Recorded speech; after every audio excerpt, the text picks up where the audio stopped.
할렐루야. 이 새벽에도 주님 앞에 나가시는 성도님들을 환영하며 축복합니다. 이제 우리 다 같이 사도신경으로 신앙 고백하시겠습니다. 나는 전능하신 아버지 하나님 천지의 창조주를 믿습니다. 나는 그의 유일하신 아들 우리 주 예수 그리스도를 믿습니다. 그는 성령으로 잉태되어 동정녀 마리아에게서 나시고 본디오 빌라도에게 고난을 받아 십자가에 못 박혀 죽으시고 장사된 지 사흘 만에 죽은 자 가운데서 다시 살아나셨으며 하늘에 오르시어 전능하신 아버지 하나님 우편에 앉아 계시다가 거기로부터 살아있는 자와 죽은 자를 심판하러 오십니다. 나는 성령을 믿으며 거룩한 공교회와 성도의 교제와 죄를 용서받는 것과 몸의 부활과 영생을 믿습니다. 아멘. 오늘은 양해를 중고하겠습니다. 찬송가를 부르지 않고 바로 말씀으로 좀 나가도록 하겠습니다. 오늘 우리에게 주신 하나님의 말씀 시편 109편 1절부터 15절까지의 말씀입니다. 구약성경 884면이나 885면이 있습니다. 시편 109편 1절부터 15절까지 말씀, 구약 884면이나 885면에 있습니다. 시편 109편 1절부터 15절까지 말씀, 시편 109편 1절부터 15절까지 말씀, 우리 한 절씩 교독하시고 15절은 합독하도록 하겠습니다. 제가 먼저 1절 보겠습니다. 내가 찬양하는 하나님이여 잠잠하지 마옵소서.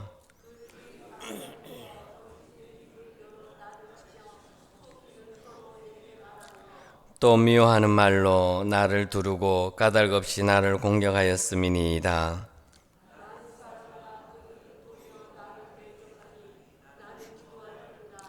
그들이 악으로 나의 선을 갚으며 미워함으로 나의 사랑을 갚아싸오니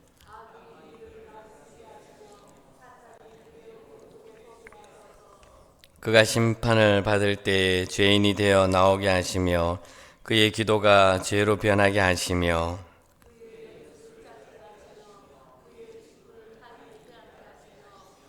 그의 자녀는 고아가 되고 그의 아내는 과부가 되며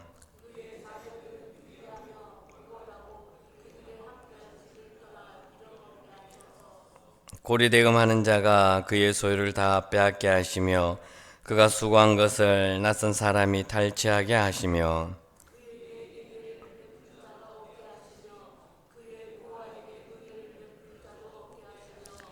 그의 자손이 끊어지게 하시며 후대에 그의 이름이 지워지게 하소서.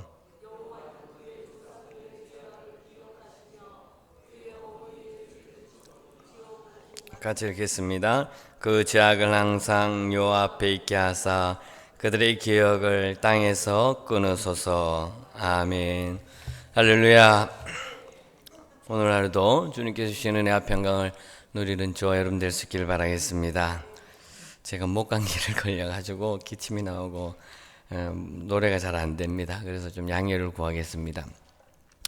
오늘부터 마지막 31일까지 연말까지는 시편의 말씀을 함께 나누도록 하겠습니다. 시편 109편부터 계속 말씀을 볼 텐데요. 우리가 삶을 살아가면서 우리 삶에서 종종 이유 없이 세상 사람들로부터 인하여서 공격을 받고 비난을 받고 욕을 받을 때가 있습니다. 내가 그렇게 잘못하지도 않았는데 세상 사람들은 나를 바라보면서 왜 그렇게 나의 삶의 모습을 보면서 비난하고 욕을 하고 왜 그렇게 교회를 핍박하고 힘들게 할까라는 그런 생각을 참 많이 하게 됩니다. 그럴 때마다 우리는 어떻습니까? 똑같이 그들을 향해서 비난하고 욕하고 또 핍박하고 그래야 되겠습니까? 그렇게 하면 안 되겠죠. 우리 그리스도인들은 세상 사람들로부터 여러 가지 힘들고 어려운 상황을 내가 처하게 될 때 우리도 똑같이 그들에게 그대로 갚아주는 것이 아니라 우리 그리스도인들은 그렇게 힘들고 어려움을 당할 때 세상 사람들로부터 핍박을 당할 때 우리는 하나님께 우리의 억울함을 기도해야 될 줄 믿으시길 바라겠습니다. 그들을 사랑하면서 그들은 비록 나에게 욕하고 나를 비난하고 나를 힘들게 하고 핍박할지라도 그들을 사랑하며 내가 감당하면서 하나님 나의 억울함을 지금 하나님께서 아시오니 하나님께서 함께하여 주시고 저들의 입을 막아주시고 저들을 사랑해달라고 또 저들을 바라보면서 긍휼의 마음을 내 마음속에 갖게 해달라고 우리는 하나님께 기도해야 할 것입니다. 우리가 고통과 억울함 속에서도 하나님 앞에 우리의 상황을 아뢰고 또 하나님의 정의를 신뢰하며 믿음으로 나아가며 간구할 때 하나님께서는 내가 굳이 나를 힘들게 하는 사람에게 똑같이 하지 않아도 그 모습을 하나님께서 보시고 하나님께서 그에게 갚아주신다라는 것을 믿으시기 바라겠습니다. 내가 굳이 그 사람하고 똑같이 그 사람을 욕하거나 그 사람을 비난하거나 그 사람에게 나쁜 말 할 필요가 없다라는 것이죠. 묵묵히 하나님 앞에 기도하며 묵상하며 내 마음을 토로할 때 나보다 더 잘 나를 아시는 하나님께서 나를 핍박하는 사람에게 분명히 하나님께서는 그것을 갚아주신다라는 것을 믿으시기를 바라겠습니다. 오늘 말씀이 시편 109편의 말씀인데요.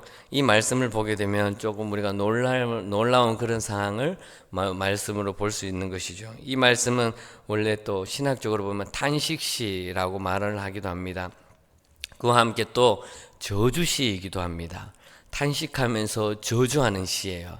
아니 하나님의 말씀 가운데 어떻게 저주하는 시가 있습니까? 라고 의문을 가질 수 있지만 오늘 109편의 말씀은 시인이 누구냐면 다윗이에요. 다윗이 힘들고 어려운 상황 속에서 겪음으로 말미암아 그의 마음속에 있는 것을 하나님 앞에 호소하는 내용의 말씀이 오늘 109편의 말씀입니다.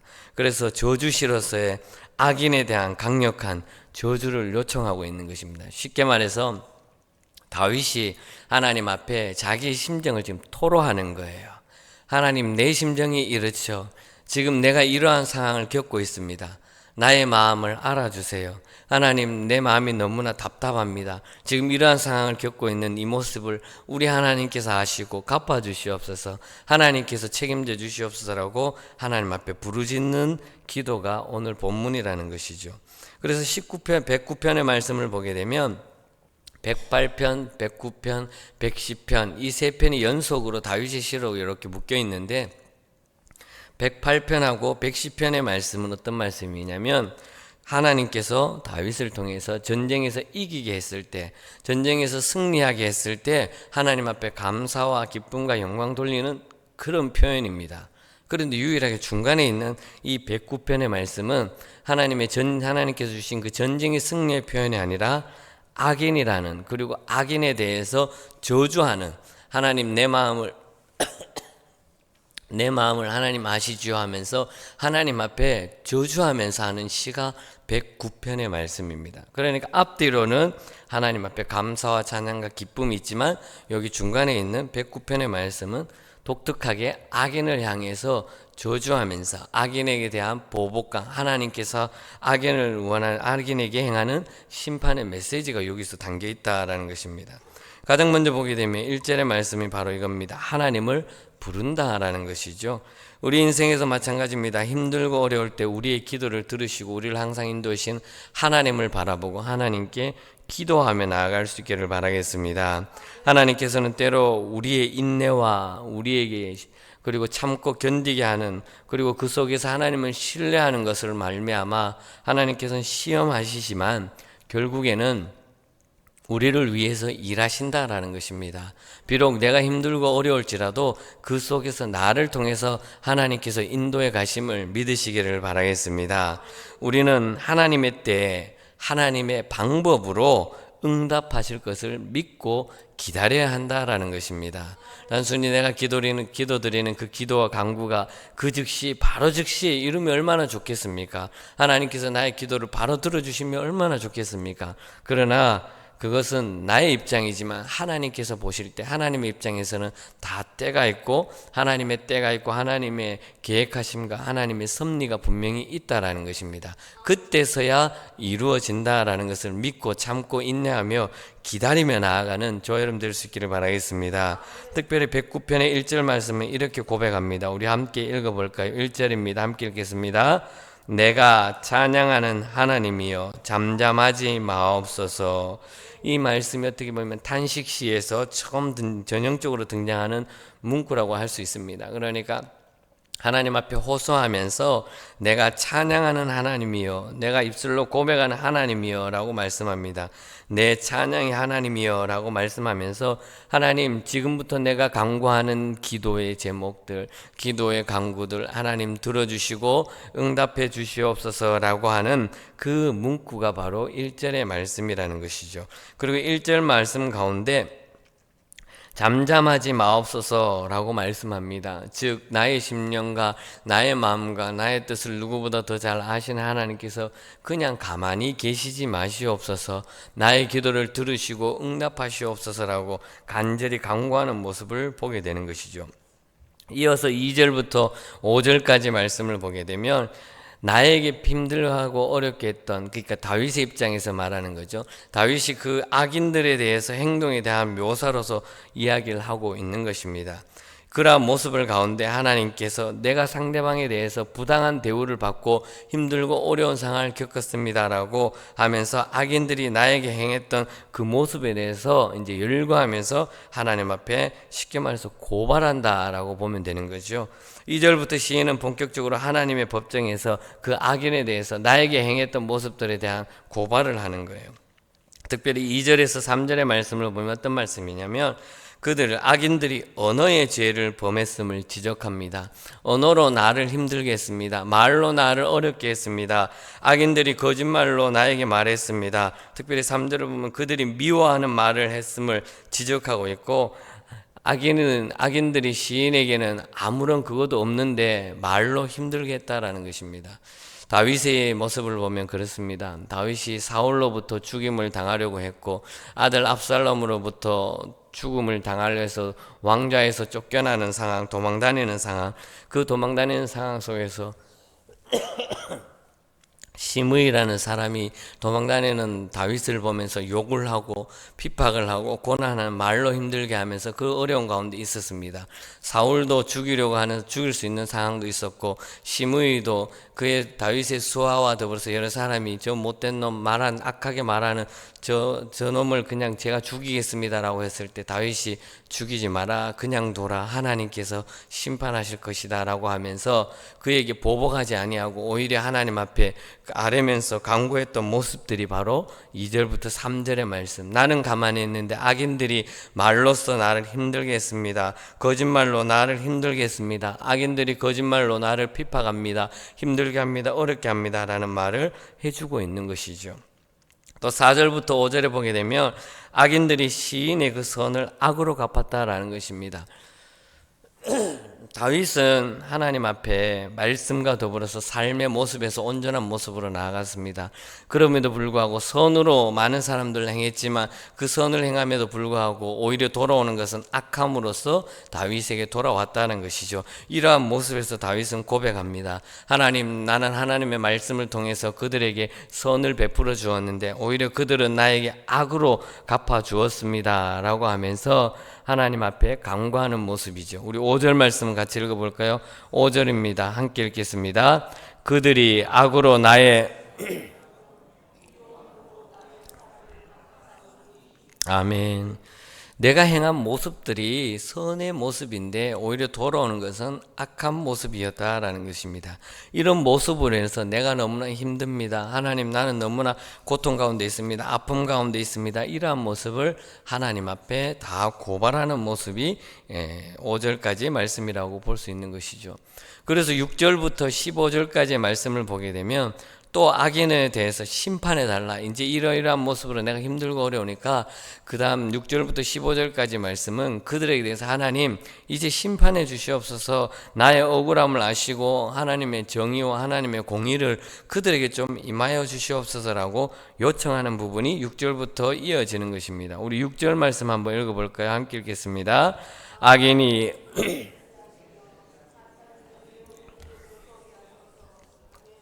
아멘. 악인이 그를 다스리게 하시며 사탄이 그의 오른쪽에 서게 하소서, 이렇게 고백합니다. 즉 하나님께서 그를 대적할, 쉽게 말해서 이겁니다. 그를 대적할 악인을 지명해 주시고, 악인을 한 사람 한 사람 하나님께서 택해 주시고, 그들을, 그러니까 사탄 대적자가 그의 오른쪽에 서게 하소서라고 동일 인물로서 말하면서 하나님의 역사하심이 그들에게 나타나 달라고 고백하는 모습을 보게 되는 것이죠. 이러한 모습 등을 통해서 시인은 억압한 악인의 죄를 철저하게 찾아달라, 그들을 좀 갚아달라, 하나님 그들의 죄를 하나님께서 심판해달라라고 요청하는 모습이죠. 이어서 또 보게 되면 8절부터는 악에 대한 하나님의 재판 결과가 나옵니다. 그 결과가 얼마나 무섭냐면 그에 따른 악인의 심판에 대한 저주의 말씀이 계속 이어지는 거 볼 수 있습니다. 심지어 우리 9절 말씀, 9절과 10절의 말씀을 한번 읽어볼까요? 함께 읽겠습니다. 9절과 10절입니다. 그의 자녀는 고아가 되고 그의 아내는 과부가 되며 그의 빌어먹게 하소서. 아멘. 여러분, 하나님 앞에 기도하는데 이런 기도를 하는 거예요. 하나님, 나를 힘들게 하는 그의 자녀들은 고아가 되게 하고 그의 아내는 과부가 되게 하고 그의 자녀들은 유리하고 구걸하며 방황하고 집을 떠나서 빌어먹게 하소서. 이런 기도를 하나님 앞에 드리는 거예요. 다윗의 입장에서 보면 얼마나 힘들었을까요? 그 마음이 얼마나 아팠을까요? 얼마나 그 마음이 괴롭고 힘들었으면 하나님 앞에 이런 저주의 기도를, 저주의 간구를 저주의 시로서 이렇게 표현하면서 말씀하고 있을까요? 여러분들이 이 말씀을 보면서 우리가 계속 혹여나 이제 의문을 가질 겁니다. 특히 14절부터 15절의 말씀을 보게 되면 지금까지는 그의 이제 자손에 대한 것, 그리고 악인에 대한, 악인과 그의 후손에 대한 이야기를 했다면 14절과 15절은 그 악인의 조상들까지도 이야기를 하는 거예요. 조상들에 대한 내용으로 하면서 14절 말씀 우리 한번 같이 볼까요? 여호와는 그의 조상들의 죄악을 기억하시며 그의 어머니의 죄를 지워버리지 마시고, 15절입니다. 그 죄악을 항상 여호와 앞에 있게 하사 그들의 기억을 땅에서 끊으소서. 아멘. 이렇게 기도하는 거예요.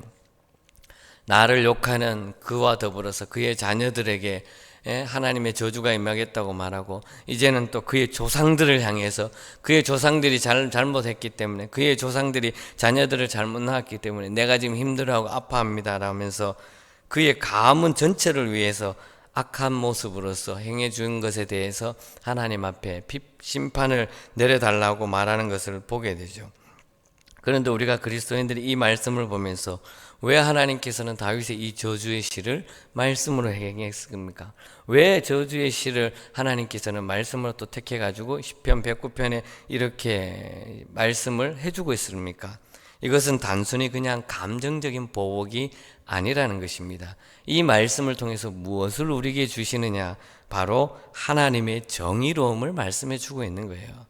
하나님의 공의로움을 말씀해 주고 있는 것입니다. 단순히 다윗의 입장에서는 보복하는 것처럼 보이고 다른 사람을 심판하는 것처럼 보이고 오히려 다른 사람에게 저주하는 것처럼 보이지만, 다윗이 하나님 앞에 고백한 것은 살아계신 하나님의 역사하심, 하나님의 정의로움, 하나님의 공의로움을 강구하는 겁니다. 살아계신 하나님이시지 않습니까? 하나님이 살아계심이 공의로움을 나타내 주시옵소서라고 말을 해주고 있는 것이죠. 단순하게 보복의 기도가 아니라는 것이죠.